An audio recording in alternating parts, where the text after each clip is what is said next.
There we go. Yay, got it in one. Welcome everybody to my channel. My name is Margaret Pinard. I'm a historical fiction author and eclectic reader. And here with me today is Rachel of RK Stumbling Bear. Say hello. Hey. And we're here for something a little different. It's called Agitation August. So all month long, I'm inviting people on the channel to talk about a book that agitated them. I've got a whole basket full that I've been reading. And we're going to talk about different people's books, the topics that shook them up, and just sort of asking questions about that topic. So it's a wide range, and I'm very excited. So, Rachel, what do you normally read and talk about on your Booktube channel? So I am a big science fiction reader and fantasy. I lean towards more sci or anything speculative, basically, is what I read. Mostly. Okay. All right. And you chose a short story from Uncanny Magazine. Do you read a lot of magazine short stories? That's like very... Yeah, I don't actually. Okay. This one came on my radar because I like reading the nominees for the Nebulas and the Hugos. And this is actually considered a novelette and was nominated for both. And it did win the Hugo last year. Nice. Okay, so it's called The Year Without Sunshine, and it's by Naomi Kritzer. I was going to say Pritzker because that's the name in the news, but Kritzer. Yes. I will put it in the chat in just a second. So can you give us a little resume while I'm doing that in the chat of like set up the story? This is just kind of following a neighborhood that after an unnamed crisis or catastrophe in the world has happened and how they decide to deal with it. Awesome. So I'm glad you found it and shared it with me and came on to talk about it because it made me laugh. It made me cry. It was very, like you said, novelette. I don't know that I've ever read a novelette that's called that before. So it was long enough that I went through all the things with the characters and was really taken with the action and the emotion in it. So why did you choose this as the one? What jumped out at you? Because I would say that with your science fiction and speculative fiction background, this was much less of that than I would expect. It's dystopian, but it's like very near term and very realistic. Yeah. So even though I like science fiction, I actually don't like dystopian stories because most of the time, whatever premise of how you got there, I'm just like, it doesn't make sense. How did the world get here? You're just asking us to believe it happened, and now we're here. Like Hunger Games. Don't mean to cast shade, but to me, I'm just like, I don't see how that actually has gotten to this system. But with this one, because now it's the more, prequels must have helped, right? I don't know. Haven't read them. Yeah. Okay. But with this one, it is more near future, and so it's more believable, especially as it opens up talking. Alexis, the main character, opens up talking about how she started connecting with her neighborhood during the COVID pandemic. And then it like just more things are escalating. I felt that was very relatable to the world that we live in now, where a lot of us feel like, hey, things aren't getting better. Lots more worse is happening. And this ended up being a very hopeful story. So that's, I like how this actually says our future can possibly be versus all the other dystopians that I have read. Mm-hmm. Okay. All right. So I've read a fair number of dystopian stories that I enjoyed, and it wasn't because they were gloom and doom, but it's because they usually picked out a particular feature of a culture or a particular bond between people that like saved it for me, you know, like whether it was a small group that survived or whether it was an act of heroism that, you know, saved some people or something like that.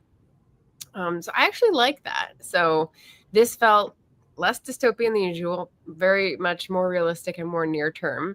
One of the questions that I came up with was, well, so the ordinariness of the story, like it's just a neighborhood and how they react to going without sunshine, the year without sunshine, but also without power for a while. But I wouldn't say it was common because it seemed like a very diverse and very cooperative neighborhood. Now, maybe this is true around St. Paul or Minneapolis or wherever this was set exactly. I'm not sure. But I would be hard pressed to find a neighborhood this diverse in 2025, at least around me, and where people know each other so well to this degree. So does that feed into what made you like the story, or what shook you up and sort of made you think about it in some way? So I did grow up I grew up in the suburbs, but I did grow up in a neighborhood that all those with kids, we knew each other very well, and we were pretty diverse. And we knew some of the houses that had renters, or at least enough to know, okay, that's a house that has a renter in it. And so that's kind of the culture of what I grew up. And I remember anytime somebody new came into the neighborhood, my mom would always bake cookies and we'd all go over there to introduce ourselves. Nice. And as I've gotten older, and especially moved away, I'm a renter. I've been rented since I've moved to the city I'm in, which has been like 16 years. I've been a renter now. Mm-hmm. And I find that renters don't chit chat with each other as much. And I was just thinking, I was like, I really miss kind of that camaraderie that you get in a neighborhood, but also made me go, well, that means also I'm not doing anything. I'm not trying to reach out. And so that's about the time like I started making sure I knew the building I live in, it's 2 stories. So I'm in a 2nd floor apartment, and then underneath us, there's another apartment. So since then, I've tried to always make the effort to know who lives underneath me. I mean, also it's just practical. It's good to know, like, somebody's having a party, because I do live in a college town, but it can be kind of nice as well. Quick story. A few years ago, I bought a desk. The store very nicely helped me put it in my car, but my husband couldn't help me get it out. And so I just went to like the building adjacent, and I was like, and I knew which apartments had some guys in it who work construction. And I'm just like, hi, can someone help me like take this box up to my front door? Once it's there, I can get it in. That's fine. But just help me get it up the stairs. And just by saying hi to my neighbors, even though I didn't know their names, they didn't know me, they were willing to help me out. I think also with this story, though, at the beginning, there were some neighbors who were connected, like Tanisha and Alexis knew each other pretty well, but I don't think they were like super friendly. I think that happened over time in the story. Right. There is actually a point where I remembered Alexis, says that she knew a lot of the neighbors, and that she knew that they'd be happy to see her, but she still hated knocking on doors and talking to strangers. Yeah. So, there's like this invisible lip that's really hard to get over, and I don't know what it's made of. It's probably related to plastic. Like it's a mental form of plastic that's stuck in our system and doesn't belong there. That just occurred to me.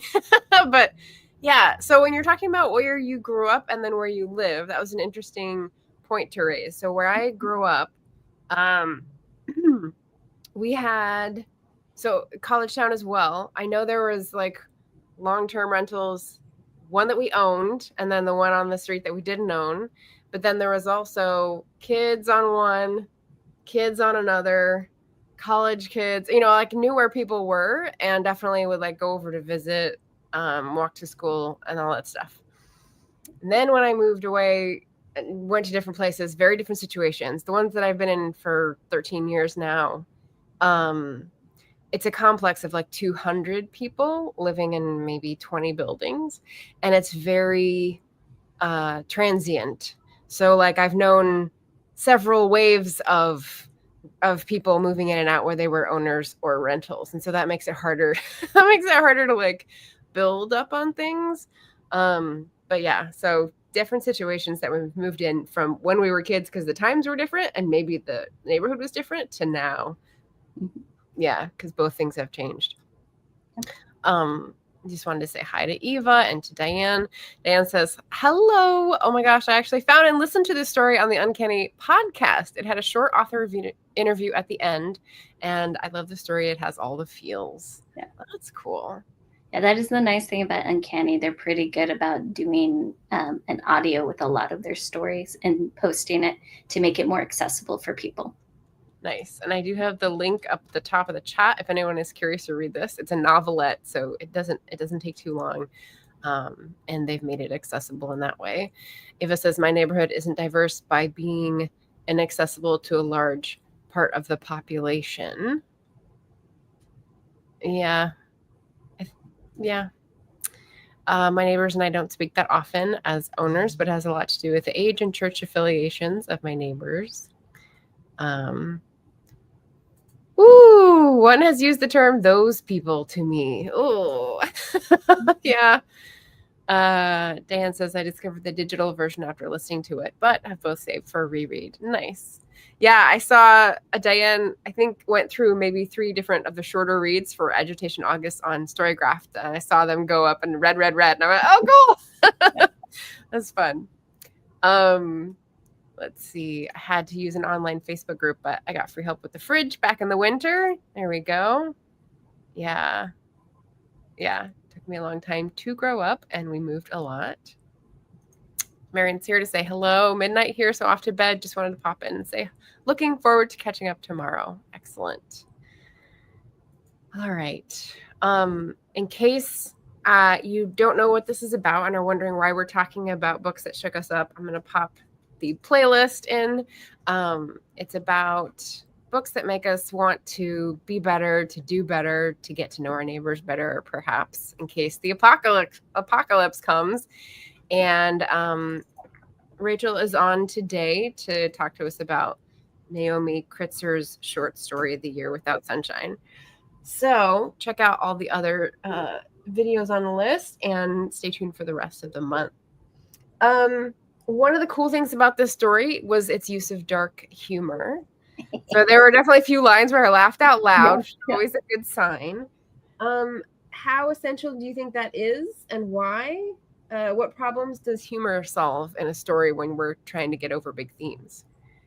I think humor, especially dark humor, gives people the opportunity to look at a situation that they typically would shy away from and be like, okay, yeah, that exists. And it just gives them that opportunity to laugh about it for a moment, not to make fun of it, but just to recognize reality. I know that a lot of people who have experienced like war, they come back and have a lot of dark humor for that reason. Mm-hmm. Yeah, I was watching a podcast between John Oliver and Monica Lewinsky yesterday, and they were talking about how they had done one interview and how with her TED Talk or something she had prepared, she made sure to put in a joke early on, because just with her being on the stage, there was already so much tension about what she was going to talk about with like public shaming and how it affects the culture, that she knew she needed to break that tension with a joke. And so I think you're exactly right with the acknowledging reality and trying to get comfortable with people to be able to talk about difficult things.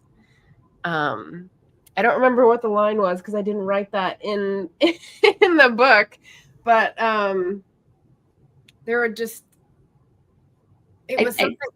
I think the one that you shared was from Tanisha. Just to give a little more info about this story, one of the characters that Alexis meets is a woman with COPD, and she needs oxygen to live. So since the electricity is not always in play, that's something the neighborhood does to come together to help this woman live. And another character comes along and it was like, well, you're just delaying the inevitable. And Tanisha's like, you delay the inevitable every time you eat lunch. It's like, that's not the same thing. It really is. Yeah. That was good. Good memory. Yep. Yeah. Okay, so I do get the chance to compare a lot of the books that I'm reading for Agitation August, and one of the other ones that popped up in my mind with this was Parable of the Sower by Octavia Butler. Have you read that one? I have not. It's on my massive TBR list. I've just never gotten around to it. Yeah, it's so good. So I had not read Octavia Butler before, but now I have I just got an audiobook that is a biography of her, and I'm very excited to read that. But Parable of the Sower is another near-term, hyper-realistic dystopian novel, and it's set in California. So there were a lot of things where I was like, oh, that feels very real, kind of like reading Dry by Neil Schusterman and his son. Like everything felt very possible and very scary. Like I was very, very tense. So hers is a little bit more violent, less, like a neighborhood getting along. But there are similar neighborhood attacks in that when the neighborhood comes together and has its own dynamic, another neighborhood may not have that same positive outcome and may turn into like a predatory force, I guess. So the different outcome, do you think the different outcome depends a little bit on where it was set? I mean, there's obviously the intent of the author and sort of the author's style, but like if you were thinking about a neighborhood in Southern California and a neighborhood in St. Paul, do you think there's like different determining factors to how a neighborhood would cope? So I don't think that this is actually determined by geography. I think it's determined more by attitude. For example, my mom believes in being prepared, and so she has a nice food storage.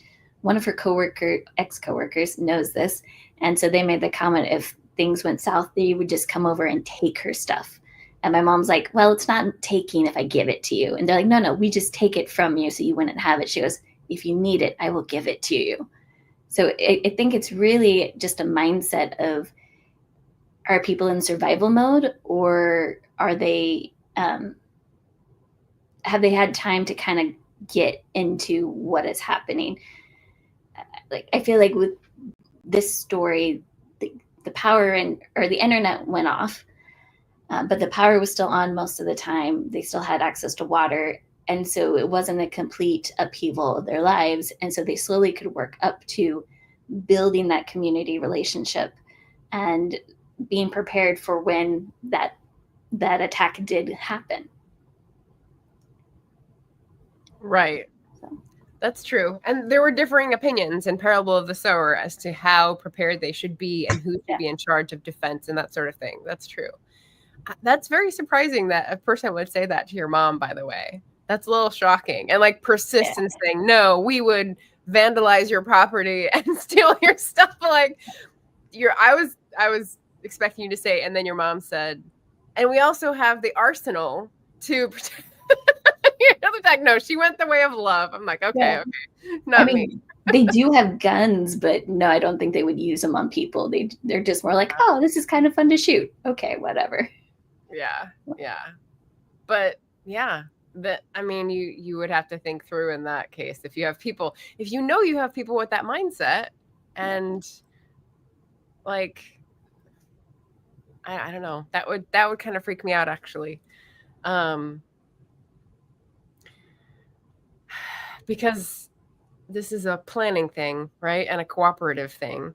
If you want to be able to be a resource for people, you cannot have the whole pantry stolen, right? If someone comes and takes it, all of it, because they want to profit from it or they want that surety, then you no longer have the ability to give it to others. So like, how would you protect that? You would talk, you would negotiate. Yeah. You wouldn't be able to do that without some kind of leverage. Yeah. Wow. And that, I was going to say, that is something we then get to see in The Year of Sunshine, where they know that they're looking for certain things. And so they go, well, where are we going to go to find it? They deal, they even plan for, okay, these people look white, so they can go to the suburbs to try to get these things. Right.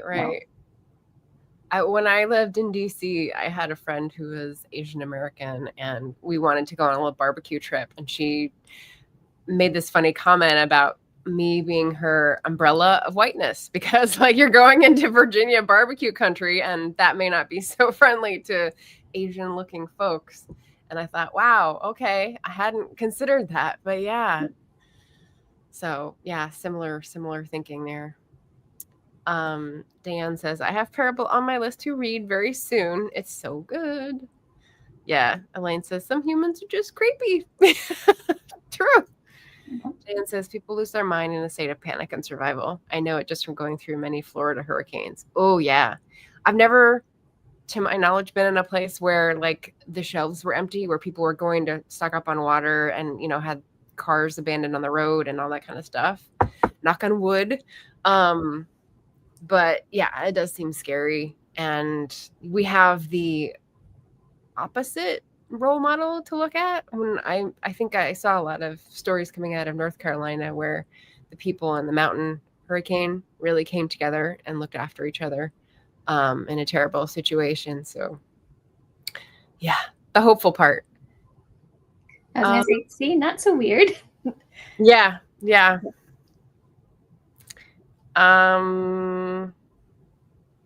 Okay. All right. What else?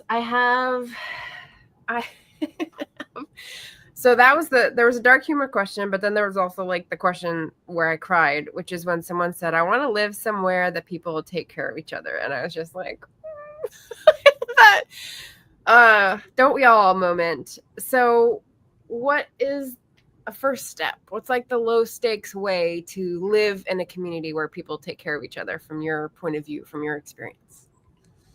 I think the first step is just go meet your closest neighbor. What is their name? Just having done a lot of work with the Zero Suicide Initiative, just having one person be nice to you and show that they care means a lot. It can save lives. And so just going and learning your neighbor's name, even if you don't agree with them about anything, that creates a connection. And I mean, I also was very much shook by that line. I want to live in a community that cares and takes care of one another, which prompted me to get involved. And how I chose to do that was reach out to my neighborhood association. I'm lucky that where I live, no dues are required to be a member, and you don't have to be a homeowner because, like I said, I'm a renter. Mm-hmm. And so then just getting involved and finding, like, how can I make connections with other people in the neighborhood? I attended our summer potluck, and that event met some people who were very old and had been in the neighborhood for a while, and met some people who were very new, and they're young, they're just out of college, and they want to get involved, mm-hmm. but they're not sure where to go or how to do that. Mm-hmm. And that's what I've been noticing a lot with people who are younger than me is they have energy. Before they have kids, they have time, but they don't necessarily know where to go. A lot of them end up, at least where I live, it's very liberal, progressive area. And so a lot of them will go to protests, but there's nobody there to kind of follow up, be like, okay, you're upset about this, come join our group. And so we can work towards change, either by changing policy in the city or, work towards making something better for a group of people. And I think that component is really missing in our society, is ways that people can get connected or how to help people find those connections. So I'm slowly starting to do that as I meet people, and they're like, I'm interested in this. And I'm like, oh, have you worked with, these different groups, as I've gotten to know more groups in my community. So it's kind of a snowball. Like once you start going, it's very easy to keep going and keep volunteering and get involved. That's encouraging. Yeah. I feel like so here's the thing. I feel like I have tried to get involved multiple ways, multiple access points, and have come up against like a small hill and then been like, oh, this is too much. I can't do this. And like, I don't know, there's probably multiple things affecting it. But for instance, I put like the neighborhood or the city, Portland City historical, what was it? It's a meeting every other Monday that talks about historical buildings and what they're doing to save them rather than tear them down. And I was like, I want to attend one of these and see what it's like, whether it's a Zoom or in person.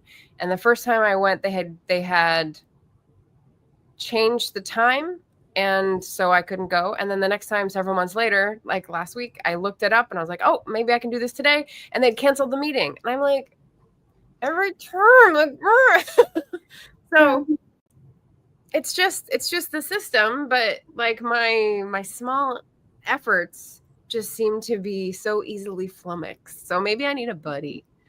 I have a buddy for some efforts. Yeah, I don't know. Yeah, no, I get that. I was watching our city commission meeting last night, and there was a young man who was like, it's actually very hard to find out where this meeting is when it's happening on the city website. Can we make that easier for people? Yeah. And he's like, that's why you don't have as many young people here. It's like, it's too many clicks. Mm-hmm. And I come from an information science background, and yeah, that's a real thing. If there's too many clicks on a website, people will stop. Right. Yeah. And if you have to download, I don't know, you don't download drivers anymore, but if you have to download something to explain something else, you lose people.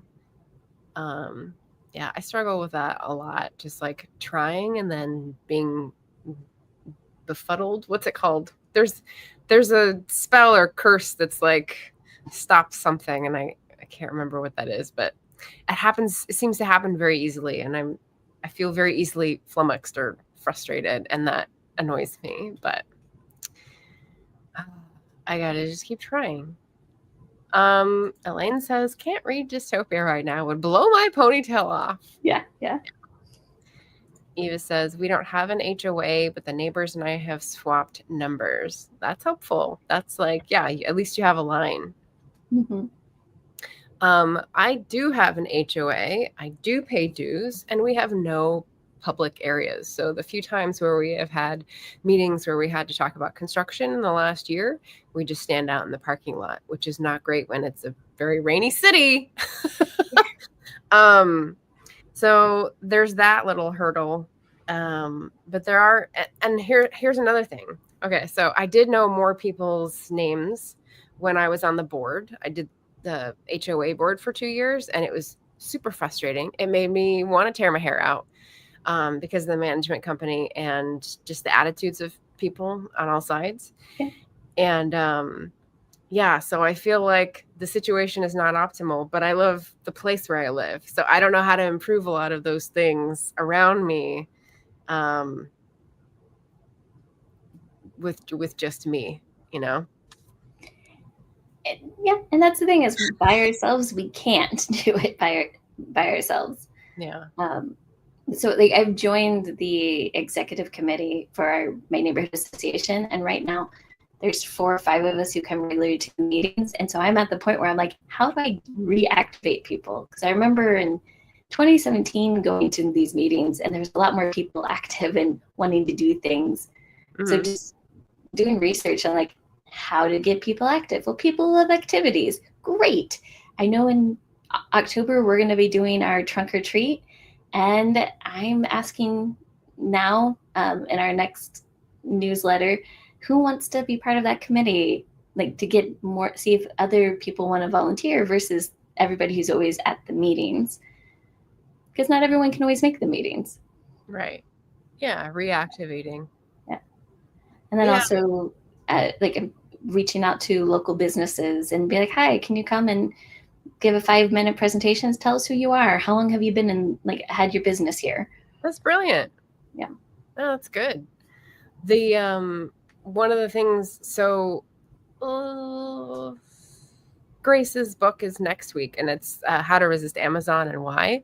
Mm-hmm. And one of the things is like, this is why you want local communities to thrive, because you have local businesses sponsoring local sports teams. You got kids with the dry cleaners on the back, like local businesses who are in the community and know the people, rather than people far away who don't care, who are scraping all the billions of dollars out of your communities and small businesses. I thought that was a really good point, because I remember growing up and having like the local franchise owner on my softball uniforms. Mm-hmm. I mean, and it does take a mindset to be like, okay, who can I, when I need things, where can I go to shop locally? And does that mean that maybe I might not get something as soon in as I really want? Yeah. Do you need it in the next 48 hours? No. Yeah. Eva says we relocated to Denver for 6 months and left the house empty. So we asked the neighbors to be our eyes for a bit with the house sitter. Very nice. Yeah, I need neighbors who are cat sitters because I leave for little bits at a time. And that's super helpful. Eva says our area is not very liberal, but every other week there are coordinated protests. Nice. The information is shared in the local group on Facebook. Mm-hmm. And comments are off in that group due to the big meanies. Yeah, well, at least you're getting the information out. Elaine says, yay to great neighbors. I have muggles, booze hounds, and drug users. Ooh, one decent one on the street. Come on, lottery to buy them out. Well, that's some big picture thinking. There we go. Eva says, my husband and I come from poverty and live in a nice white neighborhood with people who built the houses custom 30 years ago. Wow. Oh, yeah. So I wonder if you're going to see some demographic changes coming up because like the boomers transitioning to different types of housing. Yeah, we'll see. I saw something the other day that was like, yeah, well, the boomers that are transitioning to other types of housing, who are you going to sell your houses to? No one can afford what you think it's worth. No, that's real. So like, what do you think is going to happen? What did you think? Right. Everybody in our area like was pricing their homes like $100,000 more than it actually should be. And you're like, that's not what all the other houses are evaluated at. So what are you doing? Right. Eva says our roads got repaved and gas lines were added all in the last 3 years. Nice. We live in the ugly house. That's the way to go, right? Similar to social media, I think consistency is the key. I think for reactivating, maybe that was the answer. So. Yeah. I mean, for the folks around here, the only way to do it through the HOA situation was to say, you're going to get an assessment. There's going to be a price hike. You need to vote on a thing, come to the meeting, and then you get some new faces. Yeah. That tends to be when more people show up is when they're upset about something. Right. Right. But it's also like, how do we keep them afterwards? Right. Yeah. Like a summer barbecue or potluck thing that you're talking about. It sounds really fun. Yeah. Eva says those who sold us the house were in their 80s. No HOA, but the entire dang city prohibits Airbnb style rentals. Interesting. I mean, that should help housing prices, like financially speaking, because the principle is that if you have a lot of housing stock going to Airbnb rentals, that means it is not available for purchase. So the available properties are shrunk, and so the price goes up. But maybe that's not how it's working because of other factors, because there's always other factors. Yeah. Lottery coming. Law of attraction. Rhonda. Yeah, this is touching on our talk from yesterday. So we were talking about Steering by Starlight by Martha Beck, and The Secret came up yesterday. So we had a fun old time. So check out the playlist in the chat if you are curious about our 2-hour conversation. That was a long one. It was very fun. Will they scan a QR code, though? My husband is actually working on a podcast. He's this year, our city has our local elections, and he interviewed all of the school board members that are up for election in November. And that's what we posted on social media is the QR code, and we've been getting downloads. So yeah, people will do it. Wow. Yeah. Interesting. Okay. That's a certain amount of trust, because I think you can be distrustful of QR codes and going somewhere on your phone. Yeah. Sometimes for good reason, I would say. Eva says maybe in person isn't required with the advancement of tech, even when the targets are close enough to know in real life. Targets. Which one are we talking about? Well, I was going to say, that actually reminds me, going back to the story, the year before sunshine, or the year without sunshine, because the people first started talking to each other on a WhatsApp group during the pandemic. They didn't start really getting to know each other more in person until the internet was gone. Yeah. I was going to say, and I think like communities like this, I joined YouTube, Booktube in 2020. Same. Yeah. So, I mean, yes, like definitely online communities, I think make a big difference in people's lives. Mm-hmm. Eva says right now there's an active controversy and petition to stop the construction of a 96 one-bedroom unit in a residential area, the Poor Deer. So they're against a big complex because of deer? Interesting. Community building locally, like with HOA progress. QR codes versus an in-person meetup. Okay. So, yeah. So getting information out. Yeah. Yeah. Some don't use Amazon. I refuse to use Facebook. Yeah, I don't use Facebook either. I have to go into there for one of my freelance jobs so that I still have, but I have no face there. So I'm trying to communicate something. I was going to say, I just this summer learned how to log back into my Facebook for the community group I'm in. Oh yeah. You know, getting to post things, be like, hey, we have this event coming up. Hey, this meeting's coming up. Putting on Facebook that does help people know. Mm-hmm. Yeah, and Eva says Facebook is too useful for me not to use. Yeah, dagnammit. They're the only thing, right? Wish we had an alternative. Mm-hmm. Do you remember if there was something that you used for neighborhood resource communication before Facebook became the thing? So I feel like they've always had one, but we also do a newsletter, and we send that out monthly before the meeting. Mm-hmm. One to like remind people, hey, come to the meeting. This is what's happening. But then also just for other community announcements. Like we have a lot of road work going on right now in our neighborhood. It's needed. So, yeah, it's like, oh, hey, these are the dates that they said this road work is going to be happening. You know, be mindful of which roads you're taking, kind of thing. Right. I liked in the story how they had a physical place and like people had reinforced it so that it, you know, was accessible. Like for my HOA, there's a little stand and, you know, like not plexiglass, but whatever the cheap acrylic over a couple cork boards, but it's like enough for like 3 pages. So, and you don't have access. You can't unlock it to put anything on it unless you get someone with a key. So it's really not a community board. It's really like a one-way management association to community when they want to let us know things, which isn't very democratic. Yeah. I mean, I know at one point of time, my city had like a TV station. So a lot of things like city things would be done or covered on there. They haven't had that for a while. The papers are kind of not, they only reach a certain segment of the population. So I think reaching everybody can be very hard. I know a previous president of the neighborhood association group I'm in did walk the neighborhood, just meeting everyone, going, hi, this is who I am. This is what we're doing. And got success doing it. I mean, not everybody wants someone to knock on their door, especially in our day and age, but there are a lot of people who do appreciate it still. Mm-hmm. It's interesting.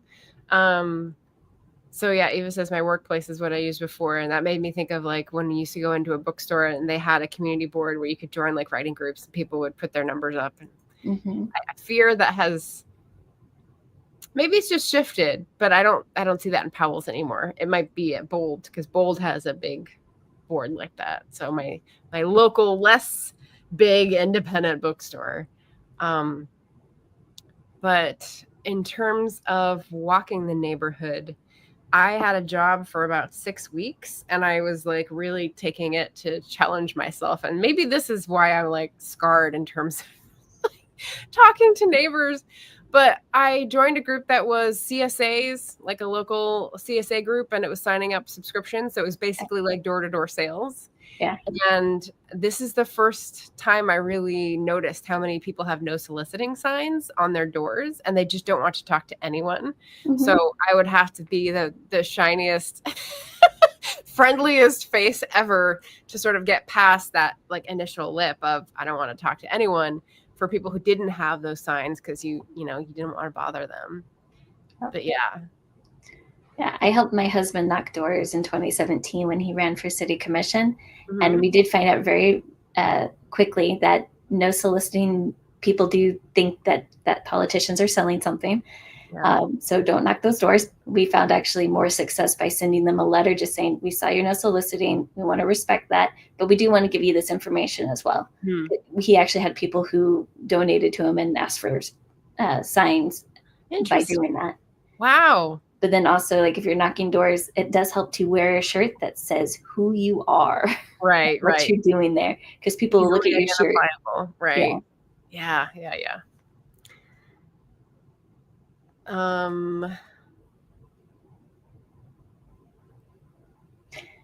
Hey, but Girl Scouts and politicians still show up. They do, because they don't always understand what that is actually, what solicitation actually means.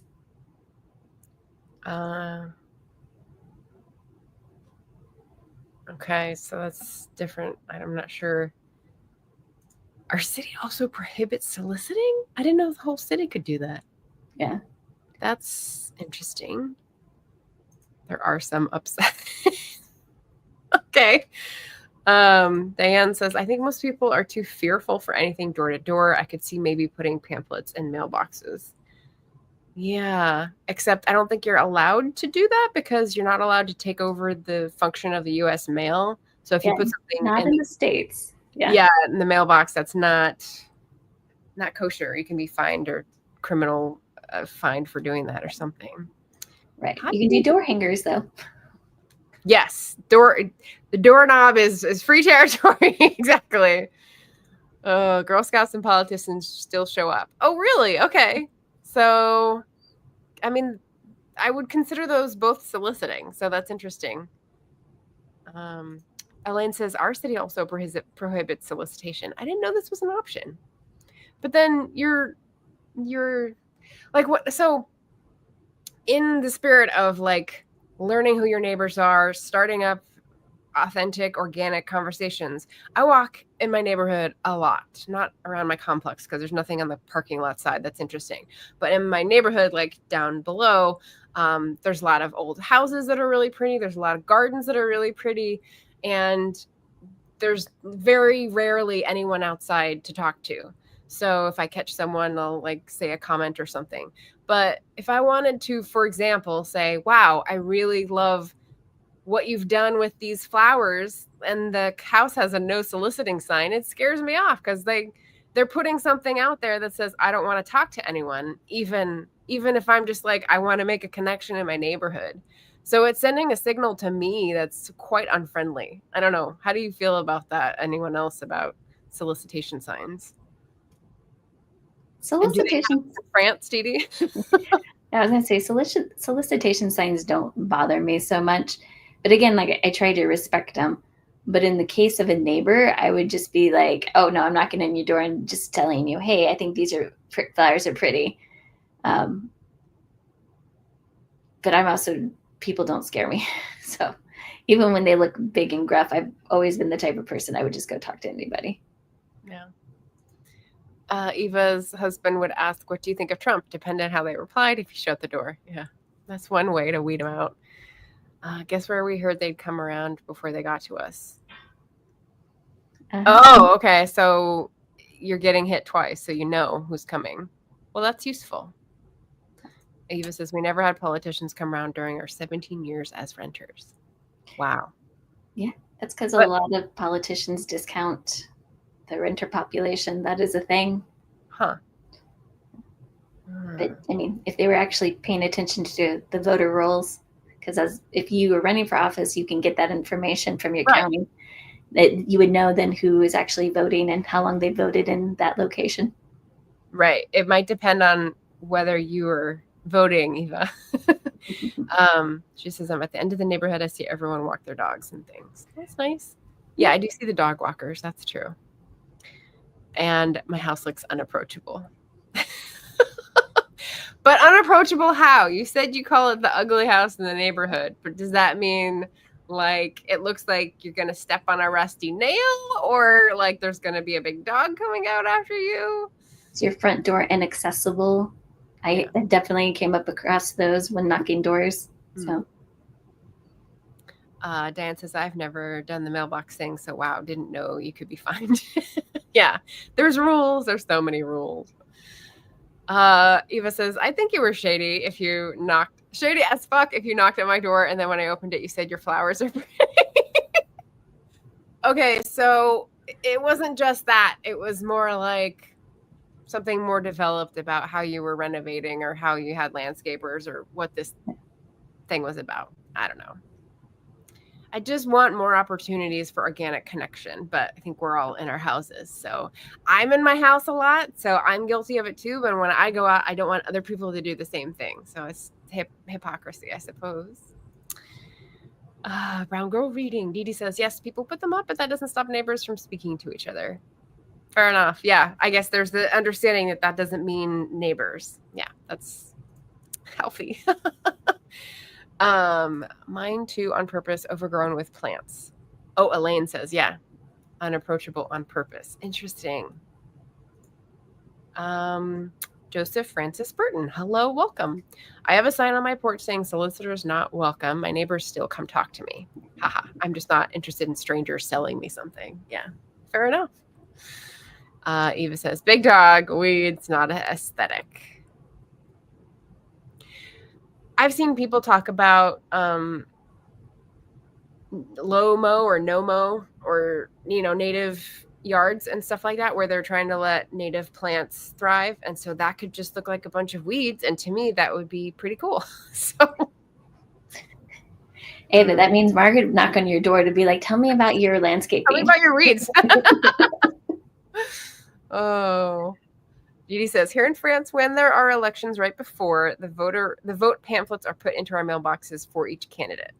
Is that by the government or is that by the candidates' campaigns? I wonder. Interesting. Eva says, I've had neighbors knock to say hi. That's how I met neighbor D. She's super nice, but we've only said like 15 words to one another. I never know if it's a good time. Yeah. Yeah. That's the same here. Rachel was going to ask me how, like, if I know my neighbors' names. And I know the one 2 floors down, that's Carl. And I know the one next to me, that's Marla. But the one below, I've never talked to. He's been there for a couple years. The one above, I've talked to once, and I've never seen her since. She's a part-time person. And then the one below and one over, I talk to her probably like every week, and I forget her name because I keep forgetting her name. So, that's okay. Yeah. Because I live in a college town, it tends to be the end of July, everyone moves out, and the end of August, everyone moves in who's new. And so the girls who were living under us moved out. I do know that 2 of them moved across the street in the same apartment complex to a smaller unit. And so I've met one of the girls of the 4 that now live there. And it just happened, like, we were walking up to our building, while she was unloading with her parents, her mom's kind of giving us a side eye. And so I'm just like, hi, my name is Rachel. I am the upstairs neighbor. And they're like, oh, okay. You have adults who live above you. You didn't say, hi, I'm Rachel. That's the R in the RK stumbling. We did not. No. That to come out. Nice. Let's see. Eva also said they have a gargoyle out front, so I'm optimistic they aren't like neighbor K. Okay. Elaine says, same here in Canada before elections. They'll get pamphlets. Eva says, there's a pumpkin patch in my front yard, which used to be a rock garden, but it's overgrown. Oh, see? Interesting. It's pretty if you don't require manicured lawns, but it's not pretty. It's like, oh, nature pretty. Okay, well, that's my jam. So Dee Dee says, think it's the best way to see what each candidate is offering. Yeah, we get one thing from the government that has all the districts for the county and the city and smaller. And so I get all the information on all the candidates, even if they're not mine. and in multiple languages. And it's a really fat packet, but it's just once per election. And like, you get to go through some statements. And then if you want to know more, if I want to know more, because it's not clear who's towing the line and who's just being a BSer, I will go to like the local newspapers, articles or recommendations, and they'll say, this is what they voted on, da, da, da, and those I will believe and sort of trust. Canada candidates campaigning people.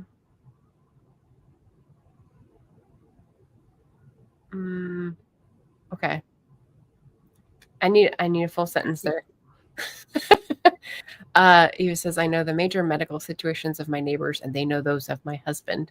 There you go. So you did more than swap numbers. Like, there's some information sharing. That's good. I was like, Ava, your neighborhood's like the precursor to the Year Without Sunshine. You'll be good. You'll survive. Yeah.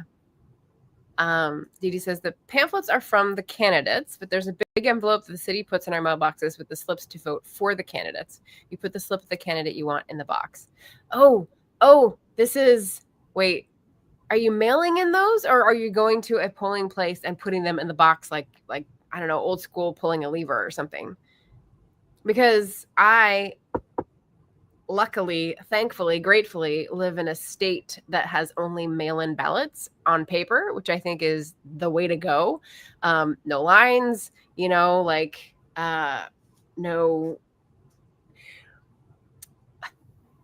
what's the word I'm looking for? Wi-Fi sensors in machines to communicate shenanigans, which may have happened in their last election.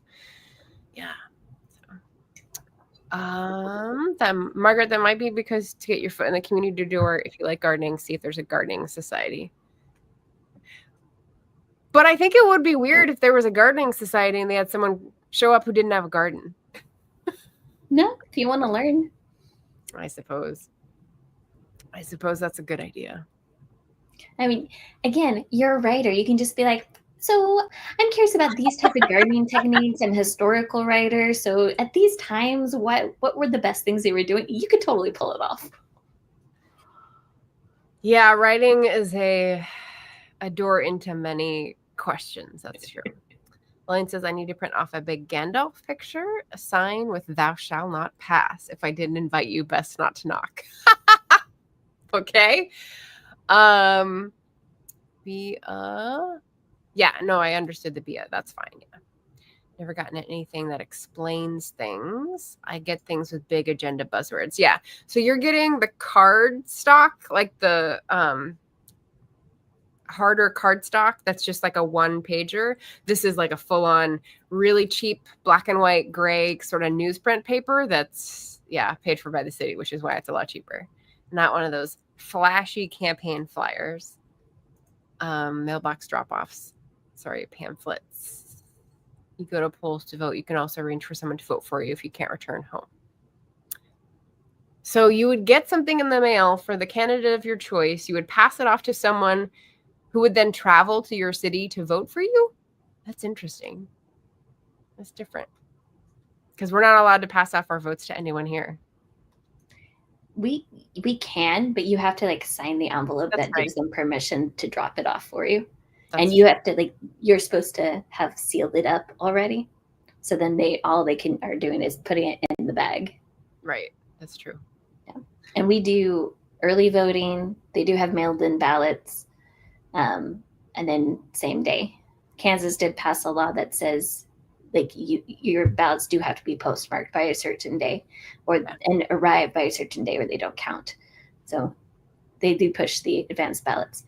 But my county also, the machines that they use are not connected to the Wi-Fi in any way. They're not connected to the internet, period. Good. And there's no sensors inside that are secretly communicating the computer data. Nope. And they let people go and, try to break the machines. They said, oh, here, go, check out our machines. They do that before each election. So good. Start an indoor kitchen herb garden or container garden. Diane's giving me all the possibilities. That's helpful. Eva says, gardening is also sometimes another word for getting high. Yes. Use clear communication. Elaine says, fur, feather, insect, all welcome. Humans, not so much. Dee Dee says, no, you have to arrange in advance to have someone to vote for you. Voting here is placing the slip you talked about into the box. Gotcha. That sounds so old school. That sounds so like, I don't know, ancient Greece. Like, here's my paper. Let me slip it in the box. I love it. I love it. Kind of off of Cobalt Dragons. That reminds me of one of the times I was knocking doors. I walked up to the door, and instead of just saying no soliciting, it said, no, this, but it did say Girl Scouts or Boy Scouts welcome. And I just laughed and turned around because it said, I wasn't, the politician wasn't on the list, but right. I still had somebody come out and said, why are you here? And I was like, well, I was trying to respect your sign. That's why I didn't knock, but this is why I'm here. And then we actually did have a conversation. But nice. I think because he heard me laughing and because the sign was funny. Yeah. There are some good signs. Yeah. Covenunity. Could just make it a coven. I like it. Oh, that reminds me. Should I share my word? Yes, I was just going to say it's at the very end. I put it in big red letters so that I wouldn't forget today. What's your word for the bingo players in the audience? My word is sanguinity. It actually kind of has a double meaning. One is hopeful or optimistic, and the other is very bloody. So I thought that kind of works well with dystopian. Yeah, that is good. And I like that as an adjective, sanguine can also mean calm, cool, collected, because your blood is cold. You're not heated or in a temper about something. It means so many things. I love it. Yeah. And because we have some extras, I have a few words on the bingo board. So the one I'm going to share today is louche. Louche. And this reminds me of like, Dietrich, what's her first name? The German actress in the 1930s. She had these like trouser suits in those black and white movies with a cigarette holder. Anyway, louche, like not a care in the world, relaxed vibe, and a little maybe disdain. So I like that word. I popped that in there just for funsies. So everyone got 2 words today. Yes. And any last questions? Because we are rounding out the hour. Yeah, I had one last question, but I'll see if the audience has any. Let's see. It's old school. Oh, Marlene. My mom's got it. Thank you, Mom. Marlene Dietrich.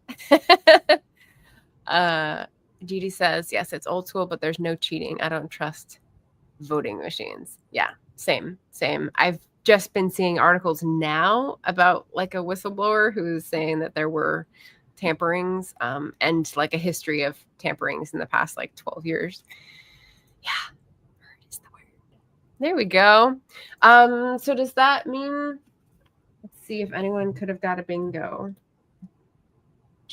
I just spit it out my thing here with my 3 sheets, and we have Hey, Margaret. Edie says Lucian French means dishonest. Well, that's without a care in the world. Ben Fatales, that was a great time period. Yes. And Rachel. So it looks like no bingos yet. Okay, no bingos yet. We're getting close. So I guess my final question was about like inserting yourself into a pod if you don't feel like you're part of anything.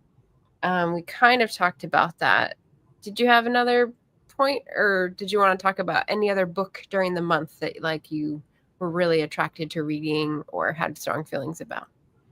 No, I haven't read any of the other books, though 1984 is on my shelf and I should read it because it's on my list of 50 to read before I turn 50. Oh, okay.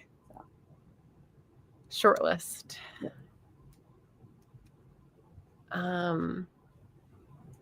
Elaine says, too many years working in corrections, people walk to case houses, which is why a house not visible. Oh, fair enough. Yeah. Thank you for contributing that. I don't think I knew that because I only knew the American definition of it. Eva says, there's so many cameras on houses in this neighborhood. Again, read the Amazon book. The Ring cameras are not doing what you think they're doing. Unless you have a different closed circuit TV system. Eva says, I want to put a little library out front. That would be fun. A little free library. And Elaine says, here in Canada, no voting machines. Small paper and a pencil to mark counted by humans. We loved it. We love to see it. I like that. Let's see if there's anything else. Did I forget anything else? I don't think so. So I got a few great suggestions from people that I may or may not try to put into practice. So thank you for those. And thank you for watching and commenting and being part of our little Booktube community. Thank you to Rachel for coming on and telling us about this lovely short story. I shared about this on Blue Sky, and Naomi Kritzer has quite a fan base on Blue Sky, I found out. So it's pretty impressive to see all the people who knew about her, knew about the magazine. So yeah, check out Uncanny and Naomi on Blue Sky if you are there. Anything else happening? You want to invite people to your channel or award season coming up for any of the awards that you follow? Well, the Hugos are happening now, so I'll watch those probably on Saturday just to find out who wins this year. Ooh, nice. But if you like reading sci-fi and fantasy, that's what I talk about on my channel. So come on over. Awesome. Yay. Enjoyed the live and the story. And excited to see the Garden Society updates. We'll see. All right. So thank you everyone for joining. Our next guest tomorrow and I'm so sorry I got the time wrong on the graphic, Rachel. I think you probably even told me and I just didn't go to the correction part. I didn't notice until the other day when I was putting my thing up and posting. I was like, oh, it has the wrong time. That's okay. I'm just gonna put it in the message. This is the actual time. Right. The YouTube was right. So if you went and saw it, it would be like, oh, it's 5 hours away or whatever. Yeah. So we have author Eloise Barr up tomorrow for We Should All Be Feminists, and that will be at 10 a.m. So a morning person again, 10 a.m. Pacific, if anyone is available then. And it's another short one, so if you're curious to read, it's like a tiny little zine and very impactful. So we'll find out more about that tomorrow. So thank you, everyone, for tuning in, and have a lovely day. Happy reading. Bye.